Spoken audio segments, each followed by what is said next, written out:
one array of prime numbers where it's a blank array. Okay, don't know. Now I'm using a for loop here because my range is defined as 1 to 51. So for I in range 1 to 51 colon, I'll give if it is prime or not. So I'm just declaring a variable if it is true and assigning it a value as true. Okay, let's say this prime is holding a value as true. That means the number is a prime number. Then do what? Then check. For j in the range, I'm defining it as 2 comma I.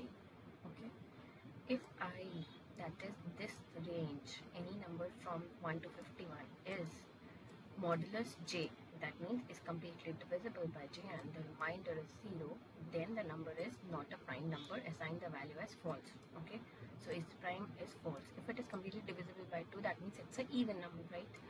It's not a prime number. So we are using a modulus logic over here, which is correct. So its prime is false, and then I'm going to break the loop. But then how am I supposed to check, right? I want to print the numbers from here to here.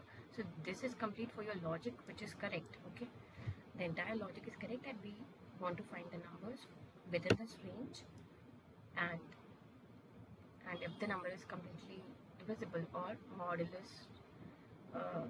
modulus function we are using, and if it is completely divisible and the remainder is 0, then it should be treated as a prime number, else it should not be treated as a prime number. So now in order to add it, so I say I'm adding an if condition. If is prime. Okay, if it is prime, that means if it is a true condition, the number is a prime number from 1 to 51, then do what? Prime numbers dot append. So in that range, okay, the list which we have defined, prime numbers array, so in that range do what? Append I. So what is I?